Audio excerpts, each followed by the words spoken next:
Hello everyone and welcome to this episode, the Equality one of the Women Talking About Learning podcast. I'm your host, Andrew Jacobs. One of the things which fascinates me about doing the podcast is how our guests take the topic and interpret it in their own way. This episode is just one of those. It goes places we hadn't considered and is a great listen from a couple of guests who haven't spoken much before. This week's guests are Gwen Calmels and Sarah Smyth.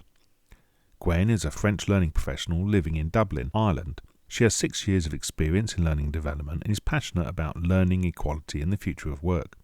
Sarah is a woman in tech striving to make a positive impact as a client success and marketing executive at First Media.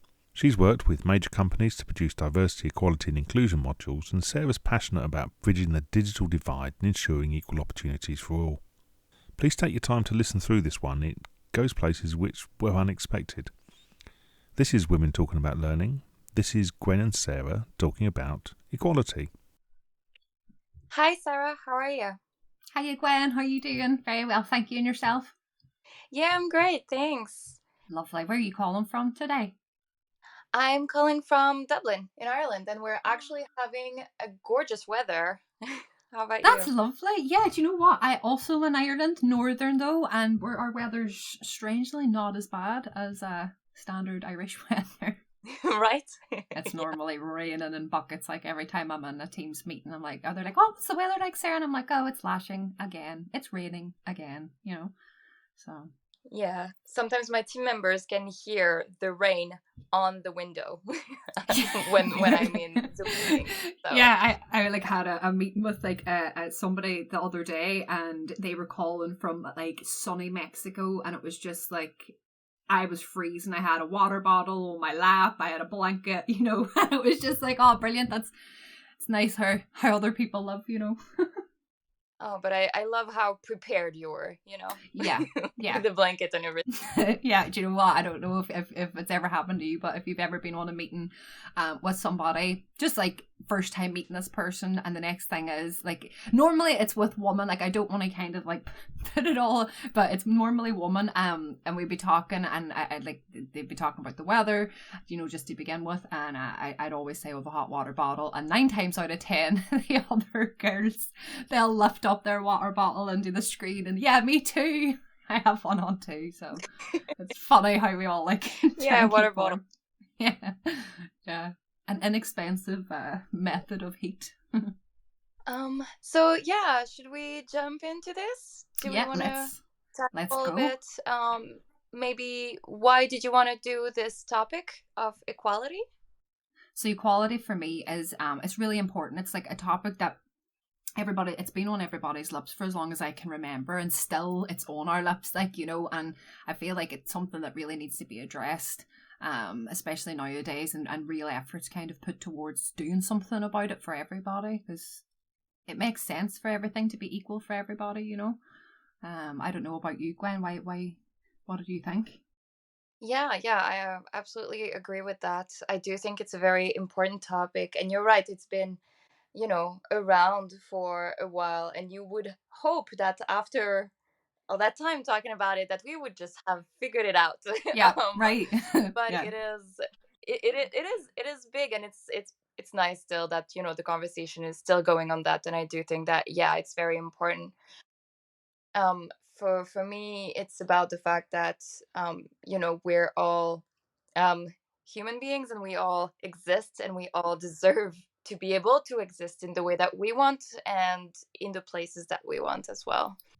There's still like, it's 2023, you know, the amount of money and stuff, like, and solutions getting pumped into things that maybe aren't as important or aren't as much of a priority, but for some reason this is a big priority, and it keeps getting pushed more and more. So it's I think it's important for us to come on and talk about equality today. But I do know, like, anybody that is listening, there will be things that we leave out, and it's not intentional or anything like that. It's just maybe we haven't got around to speaking to it today. But yeah, speaking about what you just said, that, you know, it's 2023 and we still need to think about it. You know, we just have been through a wave of layoffs, especially in the tech industry, and it actually shows that it is making us, you know, go back like on the progress that we made around equality and diversity and inclusion, because those are the areas where there's been layoffs, and people that are from marginalized group tend to be more impacted by those layoffs. So it is very, very topical right now to talk about it for sure. But there's quite a nice there's a good few movements out there and everything at the minute, which is quite nice. I don't know if I was really moved with the situation that was happening in Iran and the woman over there, and them kind of like moving towards more freedom of speech and more kind of not really being treated so much as a second class citizen anymore. And it's nice that like the women all over the world were on socials and TikTok and other like social apps were really almost like showing support to the woman over there. So I think, not to bring this all about women, but I think it was nice that now that in the digital kind of world that we live in, we are able to like find out and discover like that's happening all over the world, and even support there from the comfort of our own homes. So I think that's quite good. Yes, definitely. Yeah, it's we were talking about how with the layoffs stuff I've been going backward, but there's also the fact that we live in a digital era that allows us to make progress and to make it also global, like the fact that in Europe we're able to know what's happening in Iran, and we're able to support and see that activism. That's truly a great opportunity. Yeah. And just going back on the fact that I was saying that the marginalized groups were more impacted by layoffs. There are a few reasons in that, I think, but the one that I saw mostly was the fact that in the past few years, companies have been making efforts on diversity and inclusion and in terms of their recruitment on that. But then when the layoffs happened, it tends to be, the last one in the door First to one out. be laid off. Yeah. And so that matches with the efforts that had been done to include more marginalized people. So yeah, it's not necessarily like a conscious choice to target those people, but it is kind of like an indirect impact on them as well. Just actually going back to that point, Gwen, I mean, it's kind of, I think one of the things, I mean, it's a real pet peeve for me, and with, first one and last, or last one and first one out, I find that what annoys me as well, and I feel that this is quite like, it's completely like unequal, is when the corporations advertise jobs for people, and people who are like interviewees who may have like the perfect qualifications for the job, like all the right qualifications, but because say a manager within the company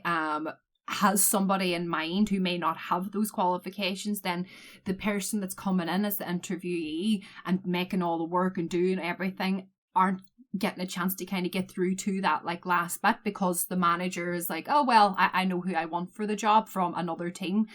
That really bothers me significantly, actually.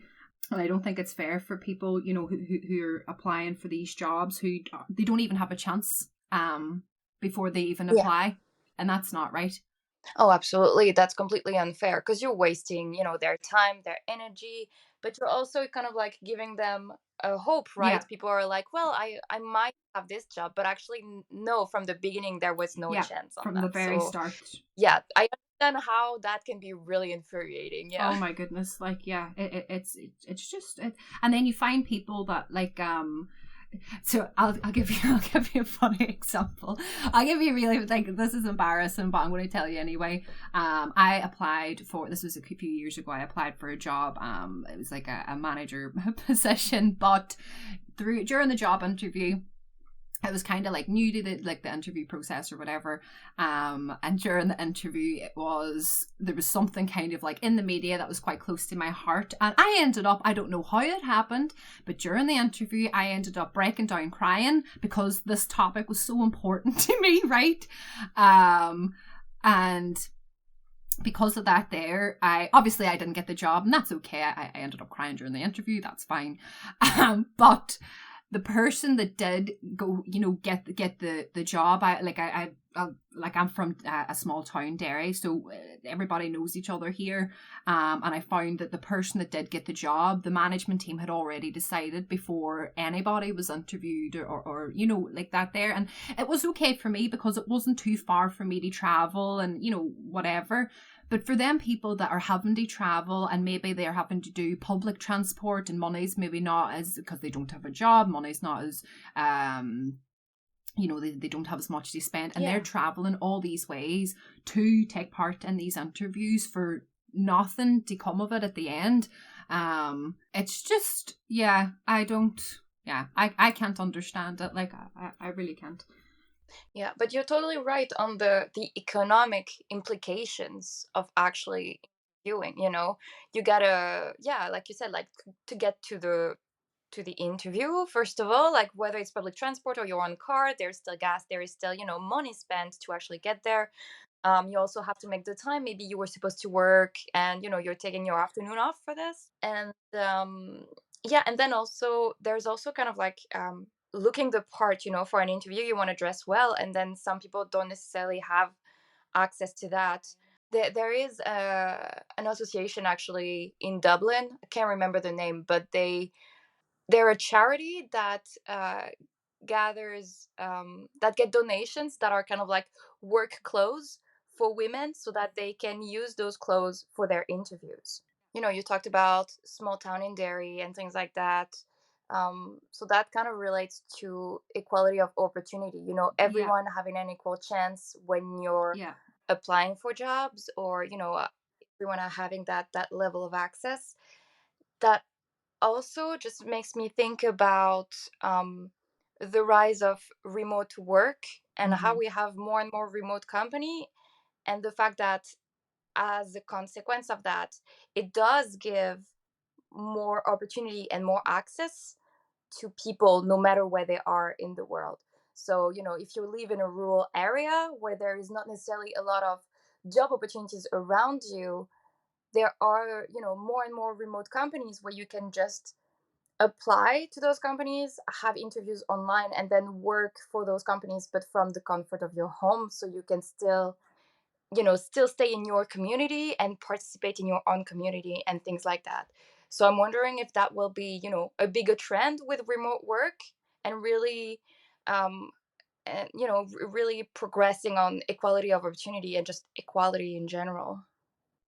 Well, just actually leading on from that, Gwen, I'm just thinking, you like, obviously the rise in remote work and everything is just, like, that's here to stay, and it's only going to get more and more popular. But what I worry about is, you know, the digital divide between people who don't have access online and don't have access to the, you know, internet. So, you know, you have families out there that maybe like they work from home, the children, like maybe they're getting homeschool, or say something like COVID happens again where we have to, you know, educate the children from the homes, and then even from buying basic necessities. Like, I don't know what you were doing over COVID, but I know I had to, you know, get food delivered to the house, and I had to do all that there by, like, you know, by my mobile or by my laptop, you know. And there's people out there, especially not just people that don't have access, but, you know, older people.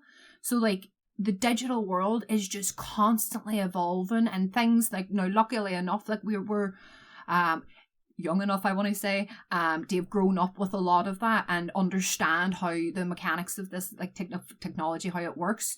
But like my grandparents don't understand how a lot of that stuff works. See, with internet banking as well. So I think there's like such a rise, and ageism is like a real growing problem as well. So it's a worrying thing where it's great if you're in a country where you do have access to the internet. But just before this podcast, I wanted to do a bit of research and just to find out, obviously, what countries were most impacted by the digital divide. And I found that I was expecting, you know, that don't have like such a great economic climate, obviously, but I actually found that there's over 40 million Americans that don't have access to the internet, and that's America, which is, I thought, was, you know, quite an evolved and strong country. And obviously they are, but for 40 million plus people do not have access online, there's a problem there, you know, a big problem. Absolutely. That's a great, you know, topic and thinking around the digital divide, because I see the digital world as something that offers a lot of opportunity and can really help with Mm-hmm. inclusion and equality, but at the same time, actually, there can be still a divide. Like, there are still digital divide. There are still technological barriers that can prevent that level of access. So that's great, to think of it all the way to the source, I want to say. And how, if we really want that level of equality and stuff, then we need a really great internet access for everyone, and also, but also kind of Yeah, like right. a digital literacy for everyone, so that everyone can actually access it and use it and Yeah. get to all those opportunities. And that's that's the big ask. Like I found, so I was like, you know, obviously that like solution wise, and I was like looking in and it's like, how, like, what are Mm. the solutions to this digital divide? Like, how can we fix it? Like, what can we do? And I actually found that there was an American guy in Virginia who lived in the mountains, and he lived in the at top of the mountain, and there was another 20 odd families at the top of the mountain living there as well, and they didn't have access to the internet or anything, and he was, you know, trying to like look at ways to get it. Nothing was happening, and he took it actually into his own hands. He actually developed his own IP. Sorry if any tech heads, if I've said that wrong, but he's developed his own. So basically now these 20 people at the top of this mountain are on like quite a high speed broadband, because this one guy decided to take it into his hands. Now, obviously, it's not like a massive solution, like, but it's a small Yeah. victory. Do you know what I mean? For one person to actually, you know, because I always thought like, oh, we have to go through all these processes, but actually, you know, you can you alone can do something. I'm not telling everybody to go out and, you know, try and fix your internet like right now and try and learn and be whatever, but what I'm saying is like there is opportunity for us to, if we really, well, I don't want to say if we really want to, because people are limited. Like there are people, and it's just limited no matter what. But there's tiny solutions that Yeah. can be found. You Yeah, know. yeah, there are creative solutions out there with your like DIY internet. um but Exactly. that's great, Exactly. because that's like, very from the ground up, very community focused. You're in that mountain with 20 people, and you want internet, and it's not gonna happen, from the big companies and stuff, so you make it happen yourself. Like, that's very, very Yeah. creative and very community focused, so I love it. Yeah, and do you know what? Like, it was very I was reading it and I was like, that's fantastic. Like, when people just take it upon themselves to like, right, I'm going to try and do something here, and if it fails, it fails, and you've learned from what you failed, and then try again. But this guy, you know, he did it, and he really did Mm. do it. You know, there was another guy that was like I was watching, and his son. He lived in Ohio somewhere, I think. I know it's all American based, but I don't mean it to be. But he, like, it was Ohio, and he had like 1 bar of internet that he could use from his mobile. But his son needed to go to school, so the son and the father had to drive around to like all these places to try and get a little bit of internet for the son to go on and Oh do my his god. schoolwork in America. So the child's missing out on some of his lesson, driving around and stuff like that. The father's missing out on some of his job. That could have a knock-on effect. It might lead to him losing his job because he's so far behind. And then that, you know, it's a scary like pit to fall into. Yeah, there are really like ramifications behind that. That was great effort, though. I gotta admire what they did here. Yeah, better get something nice for Father's Day. Yeah, for You know what sure. I mean? Some big gift. And Yeah. yeah, I that know. that makes me wonder just about, just ourselves, our own works, and our own kind of like range of actions.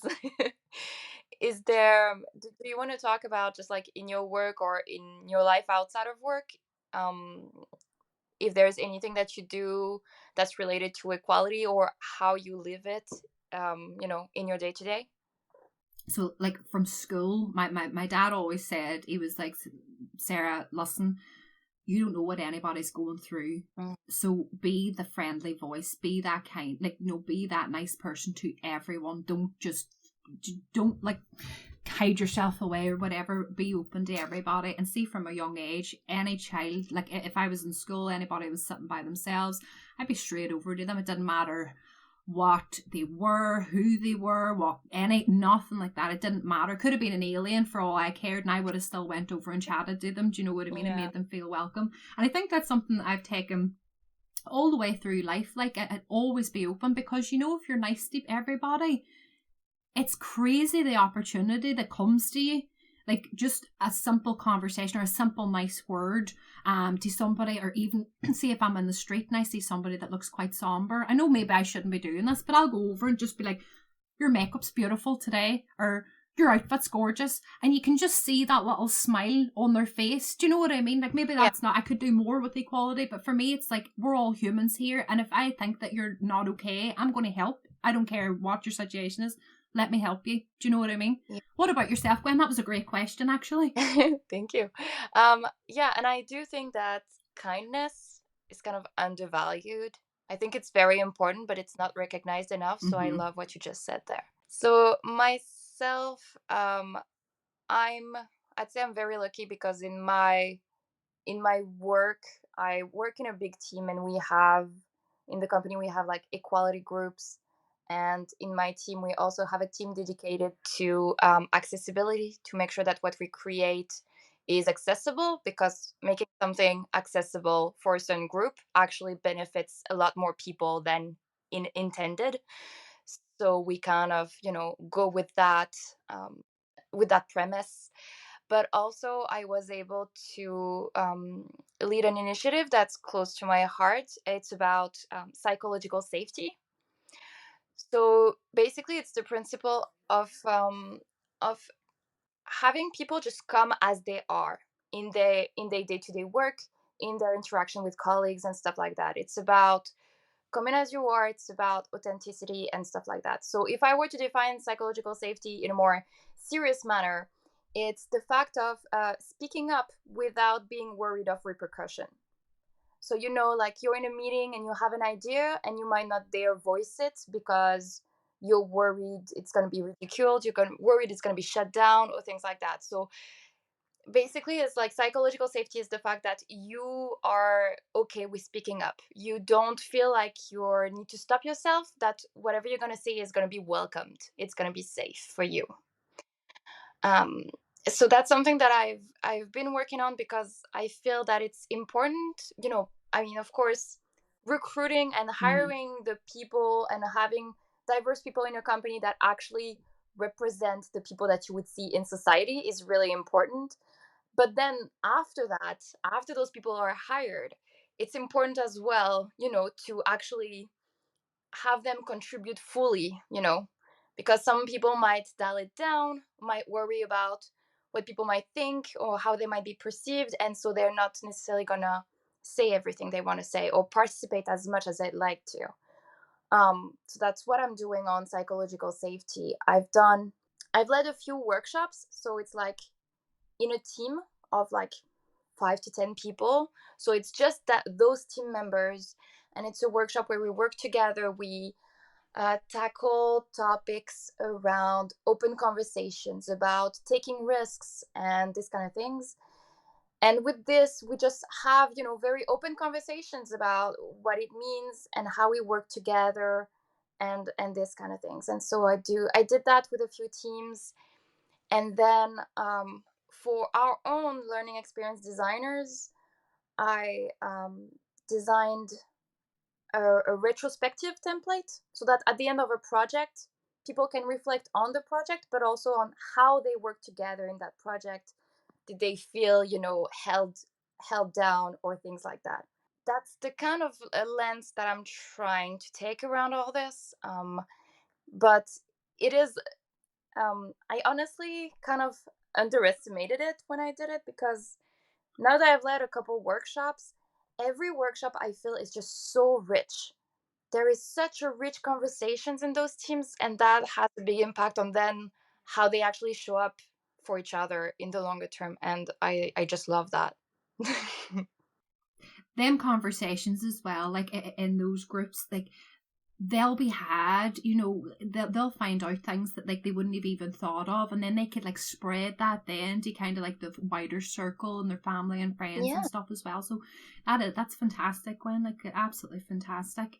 My question to you is, doing all that there, do you feel that like maybe women might, do you feel that maybe women would feel psychologically safe in work, or just from your you know what you've done and stuff and your Yeah, that's a great question. Well, first of all, I would wonder what the situation is. You know, um, we talk about industries that are male dominated, for example. So in a room where there is a lot of men, yes, women are gonna feel, you know, not that psychologically safe, and that's the same thing. You know, when you're from an underrepresented minority, if you're the only person from that minority in the room, then you're that token person, and it makes it really harder to speak up because there are prejudices then that whatever you say is representing your whole group. Um, so of course it is much harder in those situations. Now, myself in my day-to-day work, I am in the learning field, which is uh, predominantly women led. yeah. So I guess it's hard, it's easier to feel psychologically safe at work, but I would say that, you know, you always have still those little things of like, I don't want to sound stupid. Silly, yeah, Yeah, I exactly. don't want to Kind ask of like imposter syndrome, isn't it? yeah, kind of like the imposter syndrome, absolutely. But then the question is it coming from you personally, or is it coming from your environment, or is it a bit of both? You Or know, is this a do people gender norm that's react? kind of built in? Yeah. Yeah, yeah, exactly. Or like, are people gonna, if people react strongly when you say something that was a bit stupid, then you're less likely to speak up in the future. Just like, you know, if you make a mistake, how is it received? Are people, you know, kind of like telling you and just explain it to you, or is it like a big blame that's gonna fall on you? um And then that makes you scared. Yeah. yeah, absolutely. But I would say that just in general, yes, I think it is harder for women to feel psychologically safe at work, just because, well, just because we live in a patriarchal society. So of course, you know, Mm-hmm. it's just I mean, it's gonna have different levels, and especially, you know, if we talk about intersectionality, if you're a black woman, that's a whole other level that you have to deal with. Yeah, I'd say as long as we are in a patriarchal society, it's going to be harder just in general for women to feel psychologically safe at work. But I mean, there are always things that we can do to kind of mitigate that, to make it easier, to make it a safe and inclusive work environment. For sure, we shouldn't stop there. Yeah, we're just gonna ask, what about you? Is there areas of work or things that you've noticed in terms of feeling psychologically safe at work? I was on a job a couple of years ago, and our the head, so you know the way you've got your CEO and then you've got the heads of so like the managing director and CEO. So the CEO was a male. Okay. The managing director, she was a female, and she almost, she would throw everybody under the bus to make herself look good for the CEO, right? So already from there, when we start, so I had started along with another couple of girls, and we had all just started, and she would say things instead of like, you know, a good man, like a good mark of a good leader is they're getting straight in, they are working on the floor with you, they are like teaching you, they're like mentoring you so you can go on and do well in the business. She made it like she was ready to throw people under the bus to make herself look good for him, which was not good for like any of the other. And this company, they couldn't retain any of the staff like at all. I was there for maybe 3 months and 10 staff had left, and this wasn't a big company, this was quite a small company, and 10 of the staff had left. Oh, yeah, God. exactly. And I kind of couldn't, I was like, how can you not see, do you know what you're doing? And then I actually later found out that she was on the board of this like mental health thing, and it was like, but how can you say that, but your actions are completely different to your own staff? You know what I mean? So yeah, it's that made me feel like I didn't feel like psychologically safe in work. I didn't feel like I wanted to speak up or say anything at all whenever we were in the meetings, and the other girls like felt the same. So that was a strange, which it wasn't nice, it was horrible. Like, and I feel for anybody that's going through it where their managers are almost bullying them to just get ahead. That's not right, and that's unfair, especially for kind of like people that's just starting in the industry, like whatever industry it is, Yeah, no, absolutely. And that's usually, I'd say, the most important factor in your work life. It's your manager. That's the person who's gonna make or break you. And that's usually Yes. the reason people leave a company. It's because of their manager and things like that. So That's why I left. Like I had to leave. It was too much. It was too much. Like I had never had a migraine in my life, and I had worked there for 8 months, and I think I had like 10 migraines in my time there. It was just insane. Like, so I think, like, I feel like a lot of companies don't remember, like, it's the staff that count. It's the staff. You need to look after your staff, and then your company will go far. If you're not looking after your staff, well, why would they want to look after you? Do you know what I mean? yeah, I know absolutely. this is like veering off the subject a wee bit, but it's just, No, I yeah, think it's make it great. equal for everybody. I think it's important because, like you said, it's important for companies to take care of their staff so that their staff takes care of the company. And then there's the whole part on discretionary effort. That's when an employee is going to go above and beyond than their job. And they're only going to do that if they're treated well. Why would they put in discretionary effort if they have a toxic manager and a toxic work environment? Yeah. Why would they cause themselves more stress in life? Like, that's a physical impact that's going to happen to mental and physical impact that staff member is going to have. Why would they put themselves through that for somebody that's not appreciative? Yeah, absolutely. And that's also a thing in my psychological safety workshops. I usually include the manager, and I will brief the manager beforehand because I need them to be a normal participant in the workshop and not take too much space and all of that. So it's like there's also the manager piece that needs to be really really thought out and really taken care of so that the whole Leave the workshop ego can. at the door, Exactly. you know? Because yeah, Yeah. because actually like their reaction, their behavior is gonna is gonna be super important to the success of the workshop and then to the team environment like after the workshop. Yeah.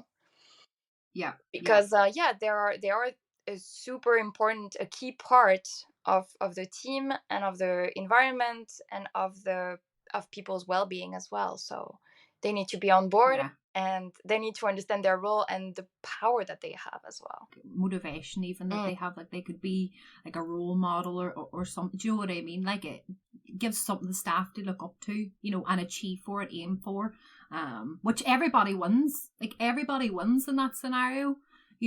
What are you seeing? So, like, going back to equality, but kind of like tying this into it as well, like, do you see, or what are your kind of like hopes for equality in the future, Gwen?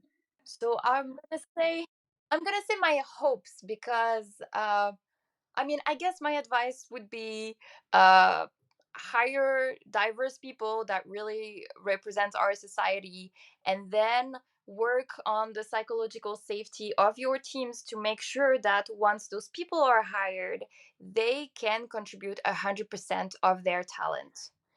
I'd say those are my two advice slash hope for equality. I love them. I love them. Ditto. I'm joking, but yeah, like 100%.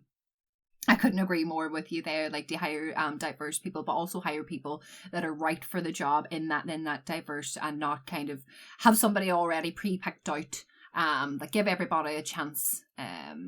In the Yeah, and workspace, I that's think is that's going to important. reflect as well, on the quality of the work. We know we have research that prove that diverse teams are more performing. So just don't always hire like the same people from the same school.